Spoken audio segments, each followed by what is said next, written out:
Welcome back and thank you for staying with us. We're still talking business, by the way.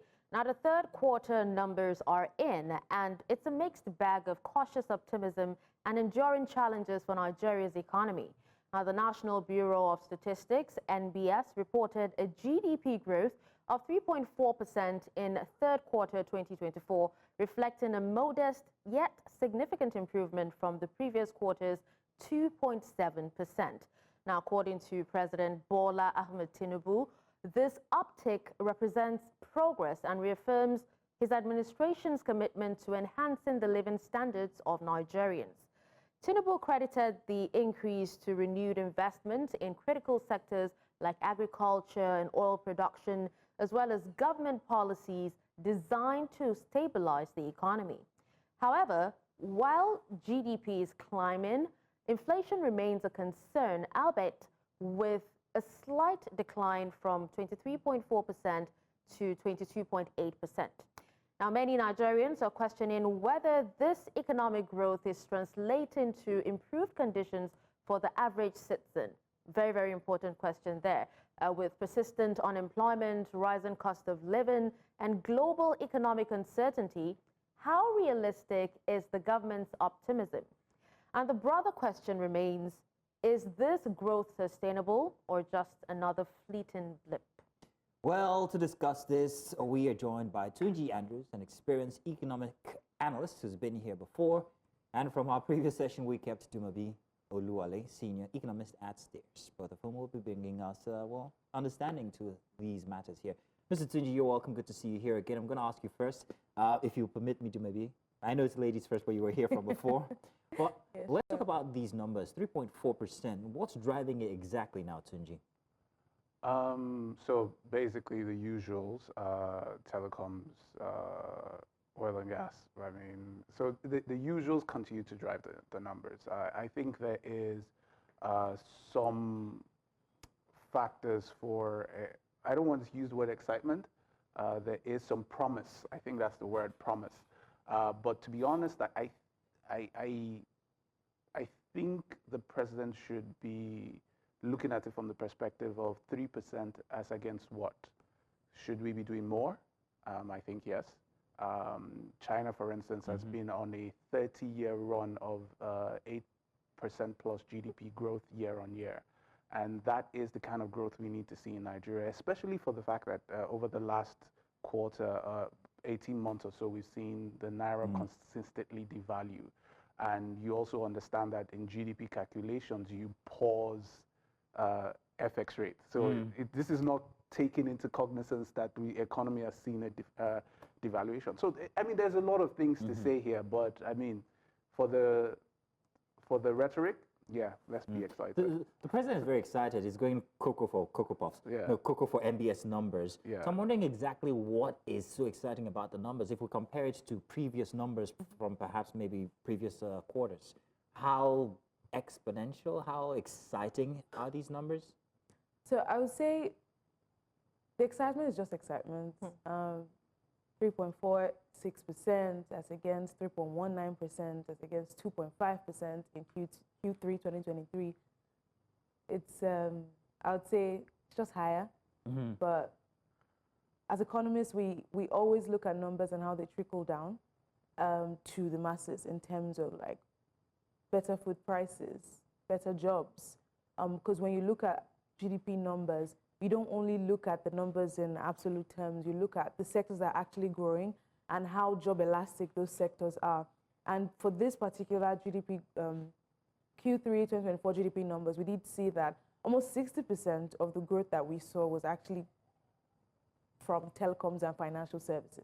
And when you look at financial services, you see that they did make a lot of this growth because of high interest rates.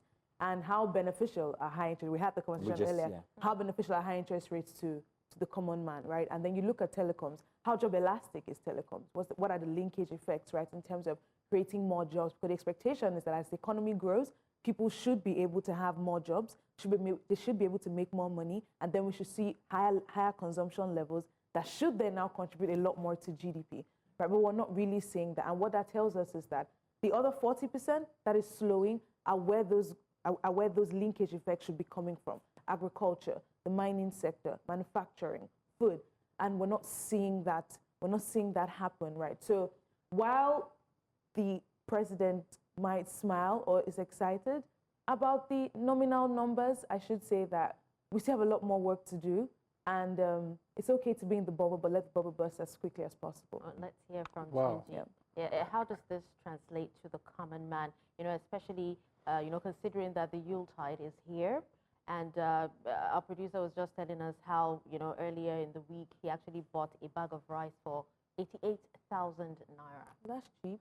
Oh, it is? Yeah. I remember he's a guy, so I don't think his That's business why. market. Are you serious? 88,000 We should naira is ask his cheap. wife. He must get Oh the my numbers goodness. wrong. Was that? I think predominantly, it used to be part of my bid to check GDP. And if anything, it's so very removed from the context of the average Nigerian, which is why the NBS used to be very, I don't know if they're still the same way, it used to be very heavy on CPI conversations, because that is the major conversation around the average Nigerian. GDP is a factor of the promise of productivity. Yeah. So, for instance, we could have a civil war in Nigeria, for instance, and spend billions to rehabilitate the country, and GDP will expand because we have spent money, not necessarily improving lives. So it's really about what was happening, but the trickle-down effects is not really there, and which is what bothers me, really, and why I expected something a little different from the president. If anything, I've always looked at him as someone who has a very visionary stance. At least that's the perception I've You always expected had. something of him. different in terms of efforts or results? No. I expect a difference in terms of vision. Oh, vision. So, I mean, think about it this way. Nigeria is not number one in anything. I'm talking productivity now. Immigration. Sorry, go on. Oh, well, we have that. But in terms of productivity, we're not number one in crude oil. We're not number one in cocoa. We're not number one in shea butter. We're not number one in Sesame anything. seed. You see, so the factors that make you translate productivity is being very good in one thing and then translating that into other things. So, for instance, if you were number one in cocoa, for instance, you would create jobs, you would export, that will create FX. At the same time, that will now put factories around it and economic activity around it. So people would supply trucks, people would supply goods. It will boom from that one particular activity. And Nigeria has not been able to narrow down what our vision for growth is. I'm sorry, Chinji, can I stop you there? I just made a joke, but while I thought about it critically, Dashin, I think it made sense. It was a joke, but now I'm serious about Export. it. We are actually great at immigration. Yeah. That means we have a lot of manpower, whether we like it or not. export. Certain countries have actually looked at this and they've sunk their teeth into it. They provide customer care. India, Indonesia, Malaysia. Absolutely. So we have all of these people. Let's put them to. Let's use them as an export. I'm not so against. I'm not actually. I'm very for immigration. I'm for. We don't even have to immigrate. We don't even have to immigrate. I'm saying that we can actually, from station here in Nigeria, export the jobs. Export the jobs. Exactly. Am I correct? So my point is, there's a vision that needs to come from leadership. Yeah. There needs to be a vision, and that for that kind of a thing to work, you need infrastructure. You need, fiber. The jobs have to be available. You need fiber. You need to keep them in some place where they will be able to create that kind of productivity. We do not have the vision to create that, is my problem. So when the president comes and talks about 3% plus GDP growth, we've seen 6.9% GDP growth in Nigeria before. It's not new. What is going to get us to 8% is what I was expecting to hear. And if there's any disappointment on my side, is the fact that from the way I look at him as against his predecessors, I just kind of felt he would be more visionary in terms of growth. Okay, now earlier he did talk about, Nigeria not even being number one when it comes to oil. But, this quarter, the oil industry actually saw recovery, showed recovery. But is this enough, considering the volatility that comes with oil sector? I think the answer is that it's no. We've spoken about how growth translates into, real economic productivity, right? And we do know that a lot of Nigeria's revenue now, hard currency revenue, comes from crude oil, right? It's benchmarked against crude oil. So when you're seeing like crude oil just take lips, it doesn't really inspire confidence into with an investor miles away that is looking to put money into that sector. And this brings to mind the factors that are hindering Nigeria's exponential growth in oil production. And remember, we are entering into a global environment, or we are in a global environment that is looking to transition away from crude oil. So what exactly, and that also speaks kind of to vision now. So what exactly are we doing to partake in those conversations? We have huge natural gas reserves. What are we doing with that? Nigeria is still in a conversation of almost 40 years ago, we're still talking about gas flaring. Associated gas comes with our crude oil, but we're not seeing that being utilized. Oh, we are utilizing it now when it comes to, because that's your CNG at the end of the day. I will say that. No, I don't know. You're wagging your head? No. Again, we're looking at the common money. How many people use CNG? Okay. We're talking about liquefied, we're talking about LPG now, cooking gas. We want to move to a world where people can actually use cooking gas, but even in rural areas. But how accessible is it? We're producing it. We have the natural resources, but we still import it. So again, vision. Number two, I think the simple answer to that question is no, it's not enough. We need to do a lot more, right? Nigeria's oil production potential is almost 2.5 million barrels per day. We're still underperforming that. On average, this year, we've done about 1.3 million barrels per day. We're still far from where we can be. And now we've benchmarked, we've moved our oil production benchmark from the 2024 budget of about 1.6 million barrels per day to about 2.06 million barrels per day. And we're still producing on average 1.3.